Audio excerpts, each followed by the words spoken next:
There was a man named Torvald, a son of Osvald, Ulf's son, Eyxnatori's son. Torvald and Eryk the Red, his son, left Jaederen in Norway on account of manslaughter and went to Iceland. At that time Iceland was extensively colonized. They first lived at Drangar on Hornstrands, and there Torvald died.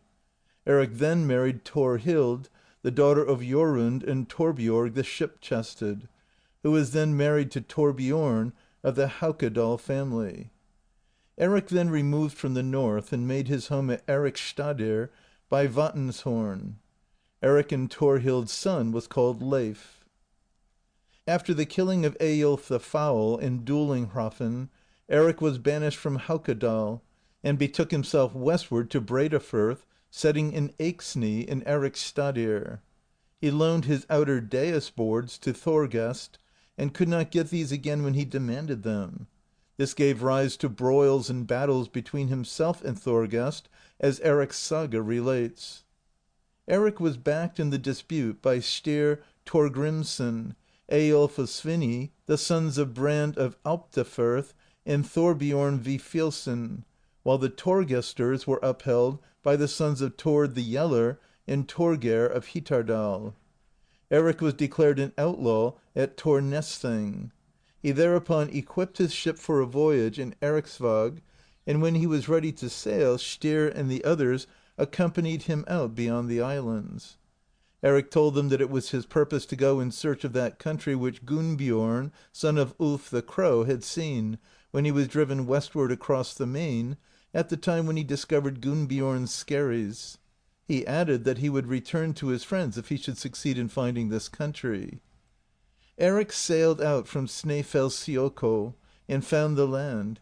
He gave the name of Midjukull to his landfall. This is now called Blacksark. From thence he proceeded southward along the coast, in search of habitable land. He passed the first winter at Eriksey, near the middle of the eastern settlement. In the following spring he went to Eriksfirth, where he selected a dwelling place. In the summer he visited the western uninhabited country, and assigned names to many of the localities. The second winter he remained at Holmar by Hrafnsgnipa, and the third summer he sailed northward to Snæfell, and all the way into Hrafnsfirth. Then he said he had reached the head of Eriksfirth. He then returned, and passed the third winter in Eriksey at the mouth of Eriksfirth. The next summer he sailed to Iceland, landing in Breidafirth. He called the country which he had discovered Greenland, because, he said, people would be attracted thither if the country had a good name. Eryk spent the winter in Iceland, and the following summer set out to colonize the country. He settled at Brattahlid in Eriksfirth, and learned men say that in this same summer in which Eryk set out to settle Greenland, 35 ships sailed out of Breidafirth and Gorgarfirth. 14 of these arrived safely, some were driven back, and some were lost. This was 15 years before Christianity was legally adopted in Iceland. During the same summer, Bishop Frederick and Torvald Kodransson went abroad from Iceland. Of those men who accompanied Eryk to Greenland, the following took possession of land there: Herjulf, Herjulfsfirth, he dwelt at Herjulfsness; Ketil, Ketilsfirth; Hrafn, Hrafnsfirth; Solvi, Solvadal; Helgi Torbrandsson, Alptafirth; Torbjorn Gleamer, Siglufirth; Einar, Einarsfirth; Hafgrim, Hafgrimsfirth; and Vatnarferfi, Arnlaugsfirth, while some went to the western settlement. Lafe the Lucky baptized. After that 16 winters had lapsed from the time when Eryk the Red went to colonize Greenland. Lafe, Eryk's son, sailed out from Greenland to Norway. He arrived in Drontheim in the autumn, when King Olaf Tryggvason was come down from the north out of Halugaland. Lafe put into Nidaros with his ship and set out at once to visit the king. King Olaf expounded the faith to him, as he did to other heathen men who came to visit him. It proved easy for the king to persuade Lafe, and he was accordingly baptized together with all of his shipmates. Lafe remained throughout the winter with the king, by whom he was well entertained. Bjarni goes in quest of Greenland. Heriulf was a son of Bard Heriulfsson. He was a kinsman of Ingolf, the first colonist. Ingolf allotted land to Heriulf between Vag and Reykjanes, and he dwelt at first at Drepstok. Heriulf's wife's name was Thorgerd, and their son, whose name was Bjarni, was a most promising man. He formed an inclination for voyaging while he was still young, and he prospered both in property and public esteem. It was his custom to pass his winters alternately abroad and with his father. Bjarni soon became the owner of a trading ship, and during the last winter that he spent in Norway, his father Heriulf determined to accompany Eryk on his voyage to Greenland, and made his preparation to give up his farm. Upon the ship with Heriulf was a Christian man from the Hebrides. He it was who composed the Sea Roller Song. Heriulf settled at Heriulfsness and was a most distinguished man. Eryk the Red dwelt at Brattahlid, where he was held in the highest esteem, and all men paid him homage. These were Eric's children, Lafe, Torvald, and Torvstain, and a daughter whose name was Freitas. She was wedded to a man named Torvald, and they dwelt at Gardar, where the episcopal seat now is. She was a very haughty woman, while Torvald was a man of little force of character, and Freitas had been wedded to him chiefly because of his wealth. At that time the people of Greenland were heathen. Bjarni arrived with his ship at Eyrar in Iceland in the summer of the same year, in the spring of which his father had sailed away. Bjarni was much surprised when he heard this news, and would not discharge his cargo. His shipmates inquired of him what he intended to do, and he replied that it was his purpose to keep to his custom and make his home for the winter with his father, and I will take the ship to Greenland if you will bear me company. They all replied that they would abide by his decision. Then said Bjarni, our voyage must be regarded as foolhardy, seeing that no one of us has ever been in the Greenland Sea. Nevertheless they put out to sea when they were equipped for the voyage, and sailed for 3 days, until the land was hidden by the water, and there the fair wind died out, and north winds arose, and fogs, and they knew not whither they were drifting, and thus it lasted for many dugr. Then they saw the sun again, and were able to determine the quarters of the heavens. They hoisted sail, and sailed that dugr through before they saw land. They discussed among themselves what land it could be, and Bjarni said that he did not believe that it could be Greenland. They asked whether he wished to sail to this land or not. "It is my counsel," said he, "to sail close to the land." They did so, and soon saw that the land was level and covered with woods, and that there were small hillocks upon it. They left the land on their larboard, and let the sheet turn toward the land. They sailed for 2 dugr before they saw another land. They asked whether Bjarni thought this was Greenland yet. He replied that he did not think this any more like Greenland than the former, because in Greenland there are said to be many great ice mountains. They soon approached this land, and saw that it was a flat and wooded country. The fair wind failed them then, and the crew took counsel together, and concluded that it would be wise to land there, but Bjarni would not consent to this. They alleged that they were in need of both wood and water. "Ye have no lack of either of these," says Bjarni, a course, forsooth, which won him blame among his shipmates. He bade them hoist sail, which they did, and turning the prow from the land, they sailed out upon the high seas with southwesterly gales for 3 dugr, when they saw the third land. This land was high and mountainous, with ice mountains upon it. They asked Bjarni then whether he would land there, and he replied that he was not disposed to do so, because this land does not appear to me to offer any attractions.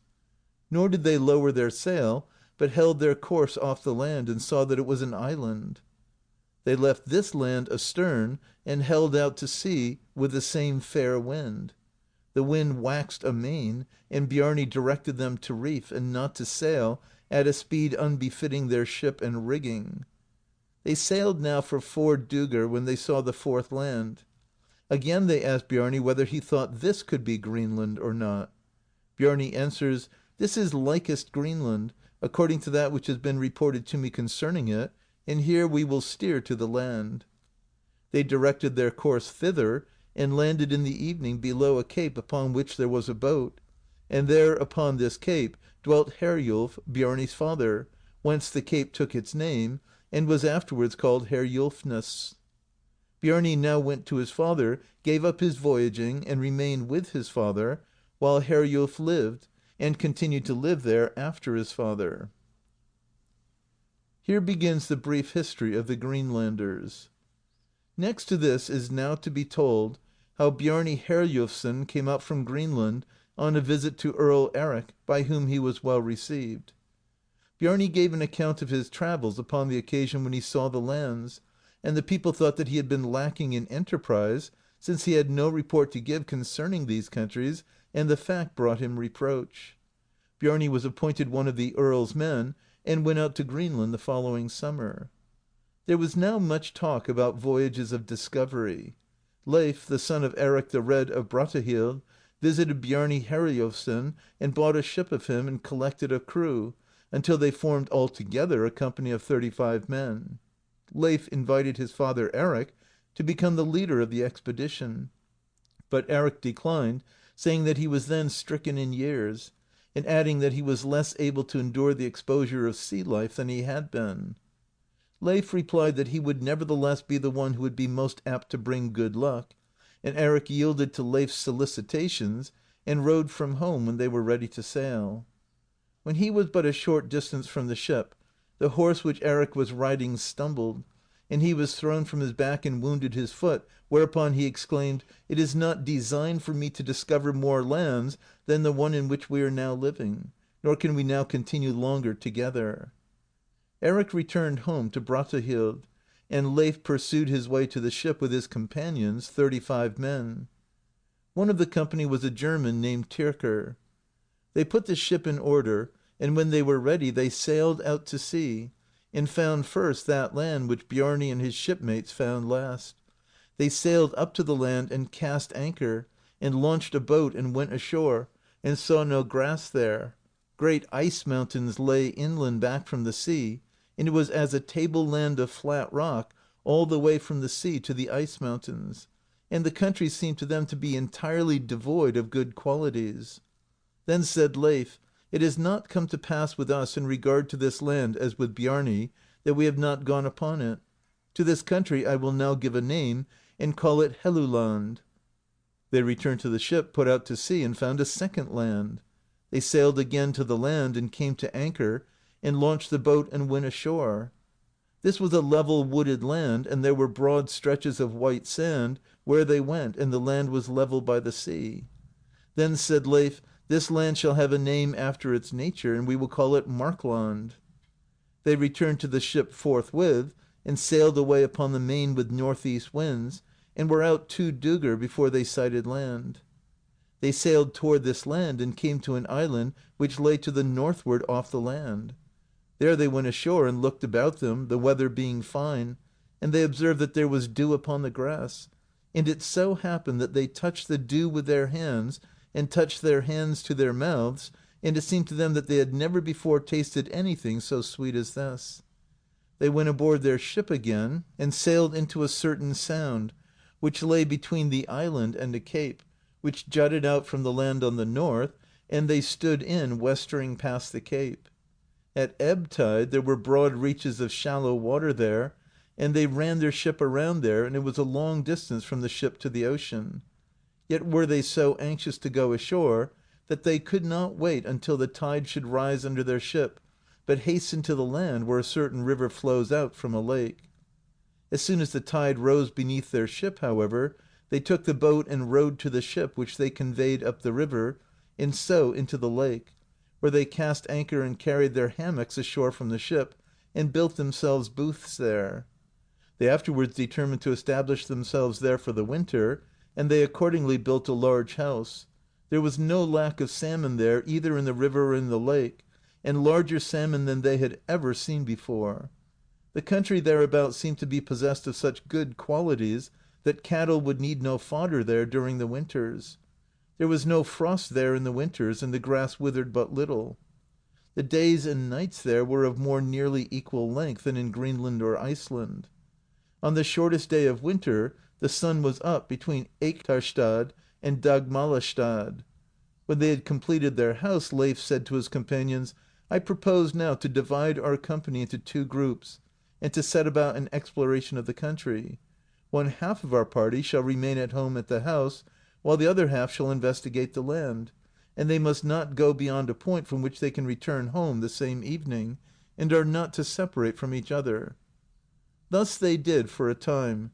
Leif himself by turns joined the exploring party or remained behind at the house. Leif was a large and powerful man, and of a most imposing bearing, a man of sagacity, and a very just man in all things. It was discovered one evening that one of their company was missing, and this proved to be Tyrker the German. Leif was sorely troubled by this, for Tyrker had lived with Leif and his father for a long time, and had been very devoted to Leif when he was a child. Leif severely reprimanded his companions, and prepared to go in search of him, taking 12 men with him. They had proceeded but a short distance from the house when they were met by Tyrker, whom they received most cordially. Leif observed at once that his foster-father was in lively spirits. Tyrker had a prominent forehead, restless eyes, small features, was diminutive in stature, and rather a sorry-looking individual withal, but was nevertheless a most capable handicraftsman. Leif addressed him and asked, "Wherefore art thou so belated, foster-father mine, and astray from the others?" In the beginning Tyrker spoke for some time in German, rolling his eyes and grinning, and they could not understand him, but after a time he addressed them in the northern tongue. "I did not go much further than you, and yet I have something of novelty to relate. I have found vines and grapes." "Is this indeed true, foster-father?" said Leif. "Of a certainty it is true," quoth he, "for I was born where there is no lack of either grapes or vines." They slept the night through, and on the morrow Leif said to his shipmates, "We will now divide our labors, and each day will either gather grapes or cut vines and fell trees, so as to obtain a cargo of these for my ship." They acted upon this advice, and it is said that their after-boat was filled with grapes. A cargo sufficient for the ship was cut, and when the spring came they made their ship ready and sailed away. And from its products Leif gave the land a name and called it Wineland. They sailed out to sea and had fair winds until they sighted Greenland, and the fells below the glaciers. Then one of the men spoke up and said, "Why do you steer the ship so much into the wind?" Leif answers, "I have my mind upon my steering, but on other matters as well.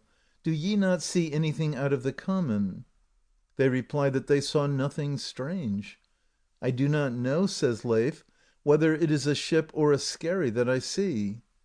Now they saw it, and said that it must be a skerry, but he was so much keener of sight than they that he was able to discern men upon the skerry. "I think it best to tack," says Leif, "so that we may draw near to them, that we may be able to render them assistance if they should stand in need of it, and if they should not be peaceably disposed, we shall still have better command of the situation than they." They approached the skerry and lowered their sail, cast anchor, and launched a second small boat which they had brought with them. Tyrker inquired who was the elder of the party. He replied that his name was Tori, and that he was a Norseman. "But what is thy name?" Leif gave his name. "Art thou a son of Eryk the Red of Brattahlid?" says he. Leif responded that he was. "It is now my wish," says Leif, "to take you all into my ship, and likewise so much of your possessions as the ship will hold." This offer was accepted, and with their ship thus laden, they held away to Ericsfirth, and sailed until they arrived at Brattahlid. Having discharged the cargo, Leif invited Tori with his wife Gudrid and 3 others to make their home with him, and procured quarters for the other members of the crew, both for his own and Tori's men. Leif rescued 15 persons from the skerry. He was afterward called Lafe the Lucky. Leif had now goodly store both of property and honor. There was serious illness that winter in Tori's party, and Tori and a great number of his people died. Eryk the Red also died that winter. There was now much talk about Leif's Wineland journey, and his brother Torvald held that the country had not been sufficiently explored. Thereupon Leif said to Torvald: "If it be thy will, brother, thou mayest go to Wineland with my ship, but I wish the ship first to fetch the wood which Tori had upon the skerry." And so it was done. Torvald goes to Wineland. Now Torvald, with the advice of his brother Leif, prepared to make this voyage with 30 men. They put their ship in order and sailed out to sea, and there is no account of their voyage before their arrival at Leif's booths in Wineland. They laid up their ship there, and remained there quietly during the winter, supplying themselves with food by fishing. In the spring, however, Torvald said that they should put their ship in order, and that a few men should take the after-boat, and proceed along the western coast, and explore the region thereabouts during the summer. They found it a fair, well-wooded country. It was but a short distance from the woods to the sea, and there were white sands as well as great numbers of islands and shallows. They found neither dwelling of man nor lair of beast, but in one of the westerly islands they found a wooden building for the shelter of grain. They found no other trace of human handiwork, and they turned back, and arrived at Leif's booth in the autumn. The following summer Torvald set out toward the east with the ship, and along the northern coast. They were met by a high wind off a certain promontory, and were driven ashore there, and damaged the keel of their ship, and were compelled to remain there for a long time, and repair the injury to their vessel. Then said Torvald to his companions: "I propose that we raise the keel upon this cape, and call it Keelness," and so they did. Then they sailed away to the eastward off the land, and into the mouth of the adjoining firth, and to a headland which projected into the sea there, and which was entirely covered with woods. They found an anchorage for their ship, and put out the gangway to the land, and Torvald and all of his companions went ashore. "It is a fair region here," said he, "and here I should like to make my home." They then returned to the ship, and discovered on the sands in beyond the headland 3 mounds. They went up to these, and saw that they were 3 skin canoes with 3 men under each. They thereupon divided their party, and succeeded in seizing all of the men but one, who escaped with his canoe. They killed the 8 men, and then ascended the headland again, and looked about them, and discovered with the firth certain hillocks, which they concluded must be habitations. They were then so overpowered with sleep that they could not keep awake, and all fell into a heavy slumber, from which they were awakened by the sound of a cry uttered above them. And the words of the cry were these: "Awake, Torvald, thou and all thy company, if thou wouldst save thy life, and board thy ship with all thy men, and sail with all speed from the land." A countless number of skin canoes then advanced toward them from the inner part of the firth, whereupon Torvald exclaimed: "We must put out the war boards on both sides of the ship, and defend ourselves to the best of our ability, but offer little attack." This they did, and the Screlings, after they had shot at them for a time, fled precipitately, each as best he could. Torvald then inquired of his men whether any of them had been wounded, and they informed him that no one of them had received a wound. "I have been wounded in my armpit," says he. "An arrow flew in between the gunwale and the shield below my arm. Here is the shaft, and it will bring me to my end. I counsel you now to retrace your way with the utmost speed, but me ye shall convey to that headland, which seemed to me to offer so pleasant a dwelling place. Thus it may be fulfilled that the truth sprang to my lips when I expressed the wish to abide there for a time. You shall bury me there, and place a cross at my head and another at my feet, and call it Crossness for ever after." At that time Christianity had obtained in Greenland. Eryk the Red died, however, before the introduction of Christianity. Torvald died, and when they had carried out his injunctions they took their departure, and rejoined their companions, and they told each other of the experiences which had befallen them. They remained there during the winter, and gathered grapes and wood with which to freight the ship. In the following spring they returned to Greenland, and arrived with their ship in Eric's Firth, where they were able to recount great tidings to Lafe. Torvstain Ericsson dies in the Western Settlement.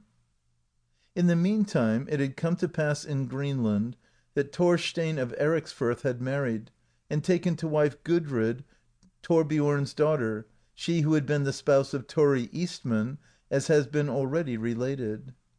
Now Torvstain Ericsson, being minded to make the voyage to Wineland after the body of his brother, Torvald, equipped the same ship, and selected a crew of 25 men of good size and strength, and taking with him his wife Gudrid when all was in readiness, they sailed out into the open ocean, and out of sight of land. They were driven hither and thither over the sea all that summer, and lost all reckoning, and at the end of the first week of winter they made the land at Lysufirth in Greenland in the western settlement. Thorstein set out in search of quarters for his crew, and succeeded in procuring homes for all of his shipmates, but he and his wife were unprovided for, and remained together upon the ship for 2 or more days. At this time Christianity was still in its infancy in Greenland. It befell early one morning that men came to their tent, and the leader inquired who the people were within the tent. Thorstein replies, "We are twain," says he, "but who is it who asks?" "My name is Thorstein, and I am known as Thorstein the Swarthy, and my errand hither is to offer you two, husband and wife, a home with me." Thorstein replied that he would consult with his wife, and she bidding him decide, he accepted the invitation. "I will come after you on the morrow with a sumpter horse, for I am not lacking in means wherewith to provide for you both, although it will be lonely living with me, since there are but 2 of us, my wife and myself, for I, forsooth, am a very hard man to get on with. Moreover, my faith is not the same as yours, albeit methinks that is the better to which you hold." He returned for them on the morrow with the beast, and they took up their home with Thorstein the Swarthy, and were well treated by him. Gudrid was a woman of fine presence, and a clever woman, and very happy in adapting herself to strangers. Early in the winter, Thorstein Ericsson's party was visited by sickness, and many of his companions died.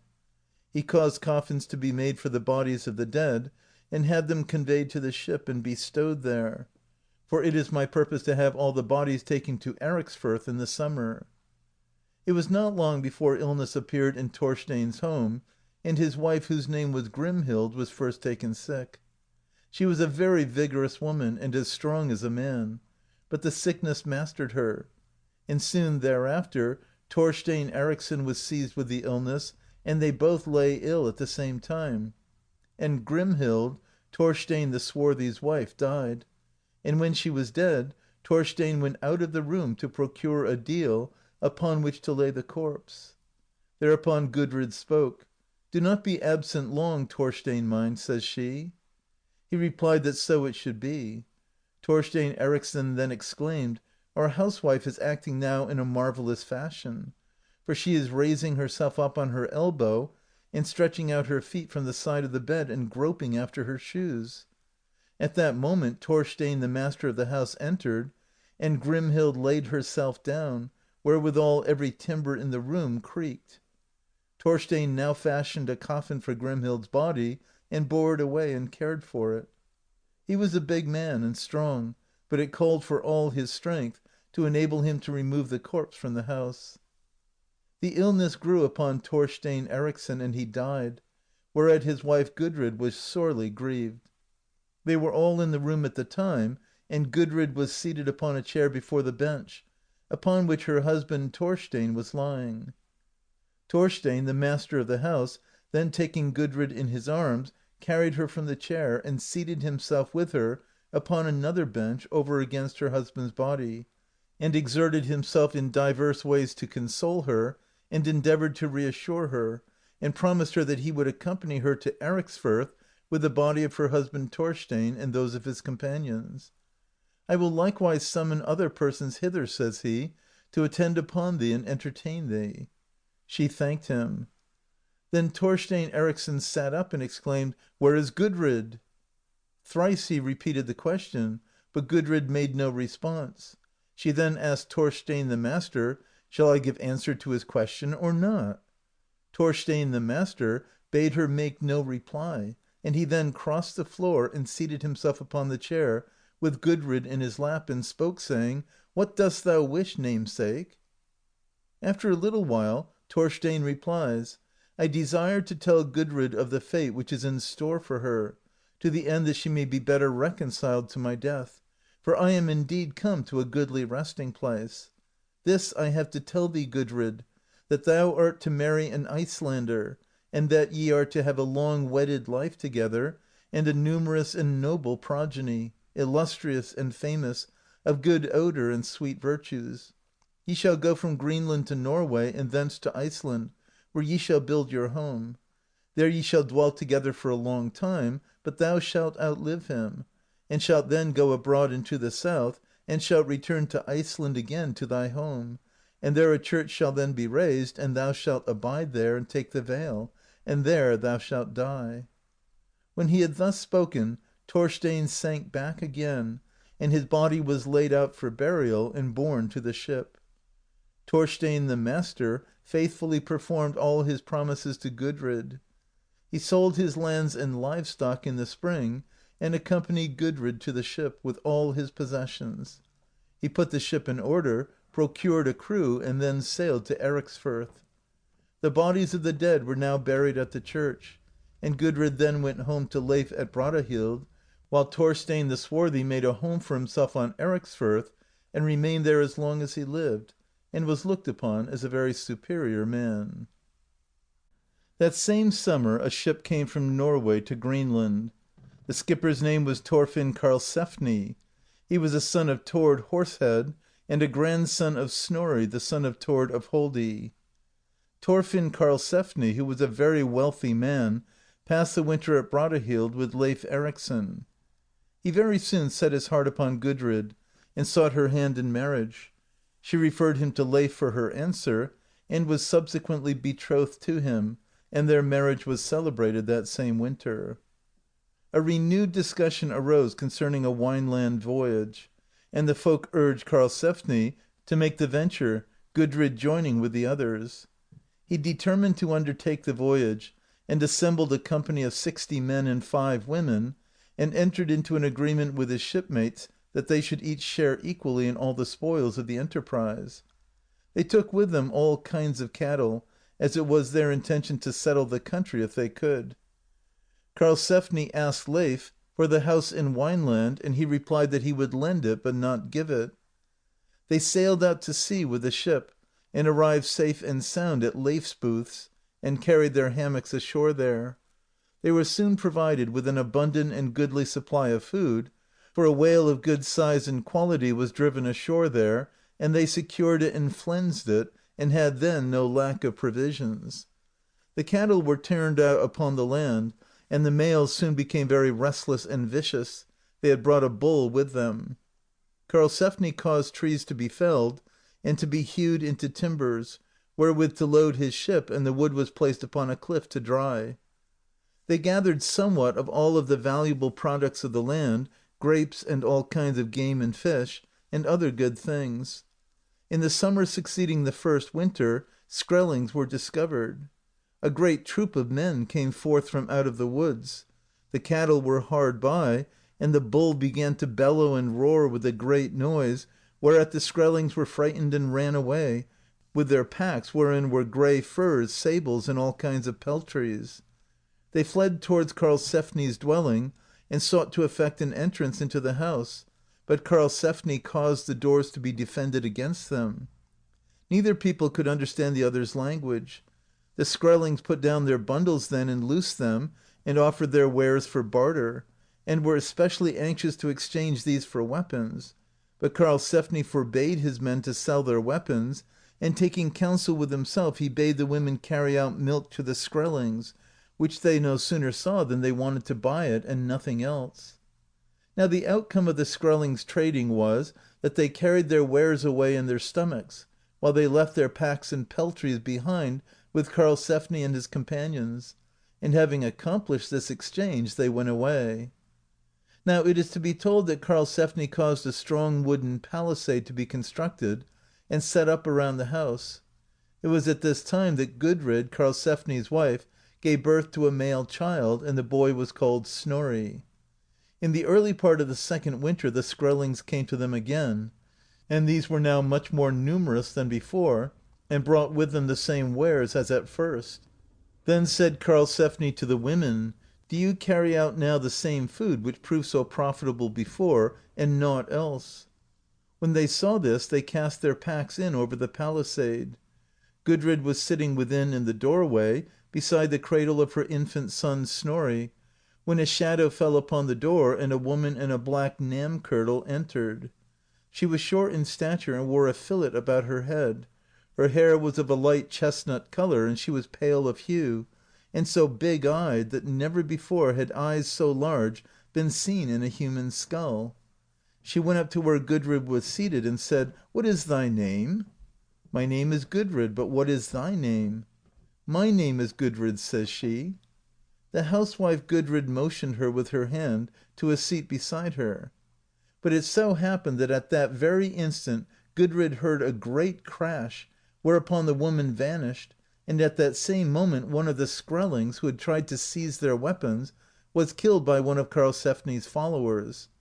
At this the Screlings fled precipitately, leaving their garments and wares behind them, and not a soul save Gudrid alone beheld this woman.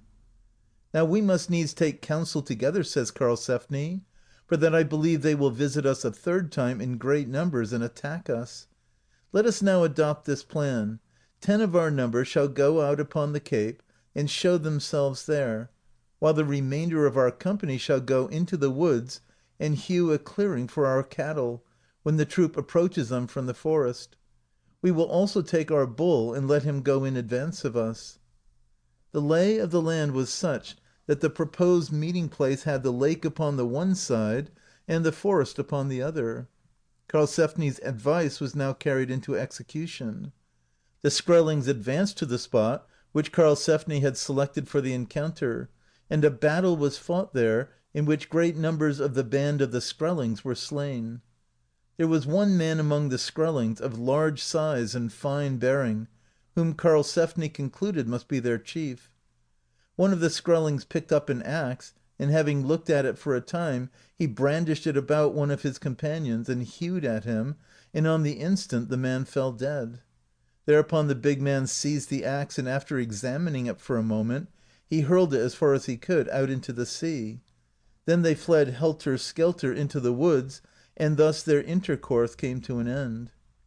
Karlsefni and his party remained there throughout the winter, but in the spring Karlsefni announced that he was not minded to remain there longer, but would return to Greenland. They now made ready for the voyage, and carried away with them much booty, and vines, and grapes, and peltries. They sailed out upon the high seas, and brought their ships safely to Ericsfirth, where they remained during the winter. Freitas causes the brothers to be put to death. There was now much talk anew about a Wineland voyage, for this was reckoned both a profitable and an honourable enterprise. The same summer that Karlsefni arrived from Wineland, a ship from Norway arrived in Greenland. The ship was commanded by 2 brothers, Helgi and Finnbogi, who passed the winter in Greenland. They were descended from an Icelandic family of the Eastfirths.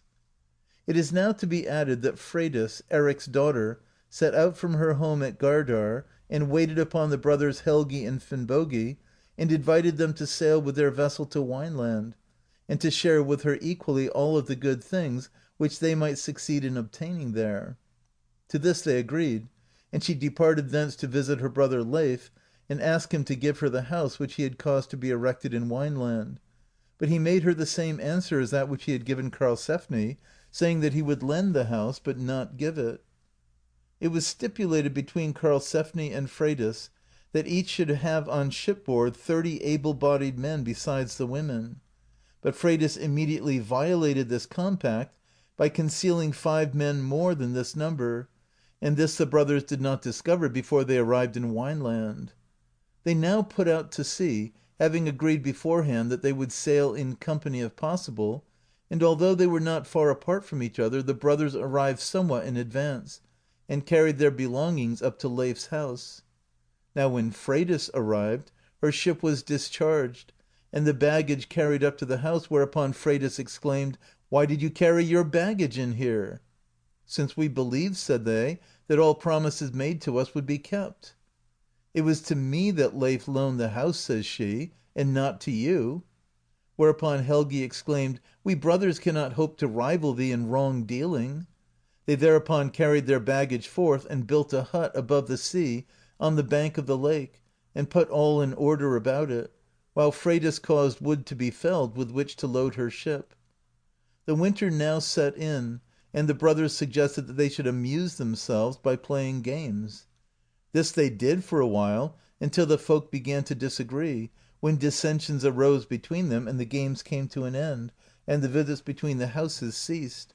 And thus it continued far into the winter. One morning early Freitas arose from her bed and dressed herself, but did not put on her shoes and stockings.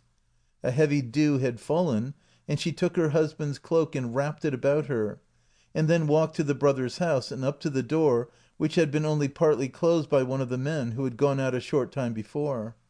She pushed the door open and stood silently in the doorway for a time. Finnbogi, who was lying on the innermost side of the room, was awake, and said: "What dost thou wish here, Freitas?" She answers: "I wish thee to rise and go out with me, for I would speak with thee." He did so, and they walked to a tree which lay close by the wall of the house, and seated themselves upon it. "How art thou pleased here?" says she. He answered: "I am well pleased with the fruitfulness of the land, but I am ill content with the breach which has come between us, for methinks there has been no cause for it." "It is even as thou sayest," said she, "and so it seems to me. But my errand to thee is, that I wish to exchange ships with you brothers, for that ye have a larger ship than I, and I wish to depart from here." "To this I must accede," said he, "if it is thy pleasure." Therewith they parted, and she returned home, and Finnbogi to his bed. She climbed up into bed, and awakened Torvald with her cold feet, and he asked her why she was so cold and wet. She answered with great passion: "I have been to the brothers," said she, "to try to buy their ship, for I wish to have a larger vessel, but they received my overtures so ill that they struck me, and handled me very roughly. What time thou, poor wretch, will neither avenge my shame nor thy own, and I find perforce that I am no longer in Greenland. Moreover, I shall part from thee unless thou wreakest vengeance for this." And now he could stand her taunts no longer, and ordered the men to rise at once and take their weapons, and this they did. And they then proceeded directly to the house of the brothers, and entered it while the folk were asleep, and seized and bound them, and led each one out when he was bound. And as they came out, Freitas caused each one to be slain.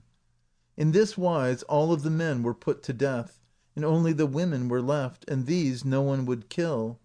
At this Freitas exclaimed: "Hand me an axe." This was done, and she fell upon the 5 women and left them dead. They returned home after this dreadful deed, and it was very evident that Freitas was well content with her work. She addressed her companions, saying: "If it be ordained for us to come again to Greenland, I shall contrive the death of any man who shall speak of these events. We must give it out that we left them living here when we came away." Early in the spring they equipped a ship which had belonged to the brothers, and freighted it with all of the products of the land which they could obtain, and which the ship would carry. Then they put out to sea, and after a prosperous voyage arrived with their ship in Ericsfirth early in the summer. Karlsefni was there with his ship all ready to sail, and was awaiting a fair wind. And people say that a ship richer laden than that which he commanded never left Greenland. Concerning Freitas. Freitas now went to her home, since it had remained unharmed during her absence. She bestowed liberal gifts upon all her companions, for she was anxious to screen her guilt. She now established herself at her home, but her companions were not all so close-mouthed concerning their misdeeds and wickedness, that rumours did not get abroad at last. These finally reached her brother Lafe, and he thought it a most shameful story. He thereupon took 3 of the men who had been of Freitas's party, and forced them all at the same time to a confession of the affair, and their stories entirely agreed.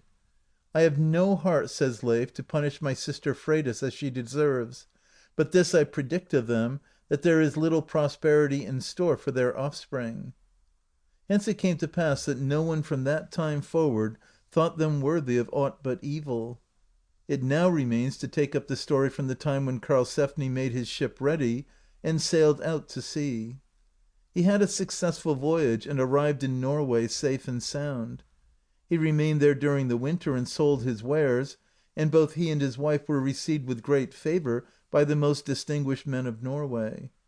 The following spring he put his ship in order for the voyage to Iceland, and when all his preparations had been made, and his ship was lying at the wharf awaiting favorable winds, there came to him a Southerner, a native of Bremen in the Saxon land, who wished to buy his house neat. "I do not wish to sell it," said he. "I will give the half of a mork in gold for it," says the Southerner.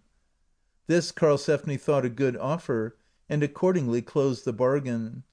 The Southerner went his way with the house neat, and Karlsefni knew not what it was, but it was Mosur come from Wineland. Karlsefni sailed away, and arrived with his ship in the north of Iceland, in Saga firth. His vessel was beached there during the winter, and in the spring he bought Glaumbjarland, and made his home there, and dwelt there as long as he lived, and was a man of the greatest prominence. From him and his wife Gudrid a numerous and goodly lineage is descended. After Karlsefni's death, Gudrid, together with her son Snorri, who was born in Wineland, took charge of the farmstead. And when Snorri was married, Gudrid went abroad and made a pilgrimage to the south, after which she returned again to the home of her son Snorri, who had caused a church to be built at Glaumbjar. Gudrid then took the veil and became an anchorite, and lived there the rest of her days. Snorri had a son named Thorgeir, who was the father of Ingveld, the mother of Bishop Brand. Hallfrid was the name of the daughter of Snorri, Karlsefni's son. She was the mother of Runolf, Bishop Thorlak's father. Bjorn was the name of another son of Karlsefni and Gudrid. He was the father of Torun, the mother of Bishop Bjorn. Many men are descended from Karlsefni, and he has been blessed with a numerous and famous posterity. And of all men Karlsefni has given the most exact accounts of all these voyages, of which something has now been recounted.